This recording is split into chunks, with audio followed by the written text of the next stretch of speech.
மக்களே, நல்ல சூப்பரான ஒரு சண்டேவை அதுவும் பிரியாணி சாப்பிட்டு முடிக்கிறது எப்படி இருக்கும் அதே மாதிரி தான் இன்றைக்கி உள்ள சண்டே போயிடுச்சு எனக்கு. இன்றைக்கி காலைல ஏஞ்சோடனே என்ன செய்கிறதுன்னு சொல்லிட்டு ரொம்ப நேரமாக யோசித்தேன். சரி ஓகே, நம்ம பிரியாணி செஞ்சிடலாம், ஈஸியாக வேலை முடிஞ்சிடும் அப்படின்னு சொல்லிட்டு பிரியாணி செய்கிறதுக்காக ஃபஸ்ட்டு சிக்கனை போய் வாங்கிட்டு வந்தாச்சு. சிக்கன் வாங்கிட்டு வந்தால் சிக்கனில் இருக்க தோலே ரொம்ப அதிகமாக இருந்தது. சரி என்ன பண்ணுறதுன்னு சொல்லிட்டு தோல் எடுத்து எல்லாத்தையும் தூக்கி போட்டுட்டு முடிஞ்ச அளவுக்கு எல்லாத்தையும் க்ளீன் பண்ணி எடுத்தாச்சு.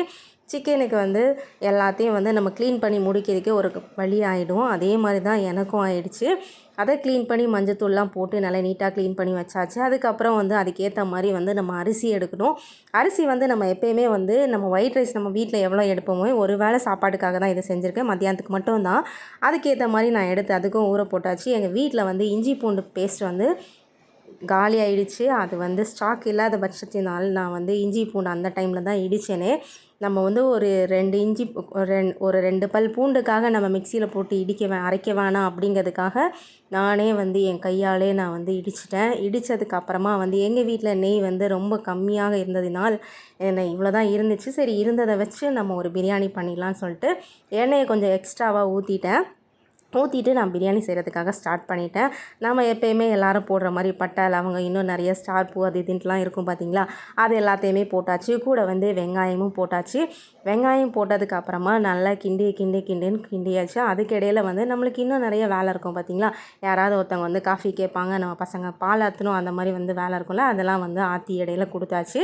ஆற்றி கொடுத்ததுக்கப்புறமா கூட 2 பச்சை மிளகாய், தக்காளி எல்லாத்தையும் போட்டு வதக்குன்னு அதையும் வதக்கியாச்சு. இந்த மசாலா என்னென்னா ஒரு வாரத்துக்கு முன்னாடி நான் ஒரு சிக்கன் சுக்கா ட்ரை பண்ணியிருந்தேன். அதுக்கு நான் இந்த மசாலா அரைச்சி வச்சுருந்தேன். இந்த மசாலா ரொம்ப நாளாக அந்த ஜாரில் அப்படியே என்னை பார்த்த மாதிரியே இருந்துச்சு.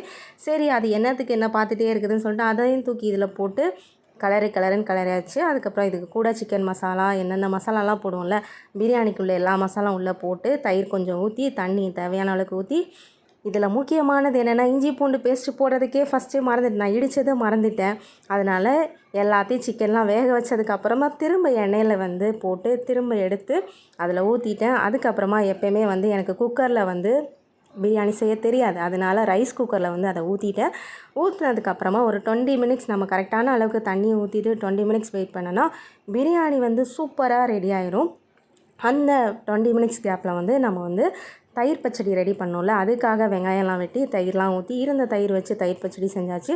அதுக்கப்புறம் 20 மினிட்ஸில் நமக்கு சூப்பராக ஒரு பிரியாணியும் ரெடி ஆயிடுச்சு. பிரியாணி பார்த்தா ரொம்ப சூப்பராக உதிரியாக இருந்துச்சு, குலையவே இல்லை.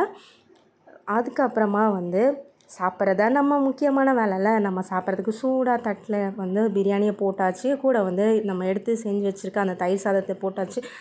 தயிர் சாதம் இல்லை, தயிர் பச்சடி எடுத்து போட்டாச்சு. போட்டதுக்கப்புறமா இனிமேல் என்னது சாப்பிட்றது வேண்டியதான். இந்த வீடியோ பிடிச்சினா ஒரு லைக் பண்ணிக்கோங்க. இன்னொரு பார்க்கலாம். அது வரைக்கும் உங்கள் எல்லாருக்கும் டாடா, பை பாய்.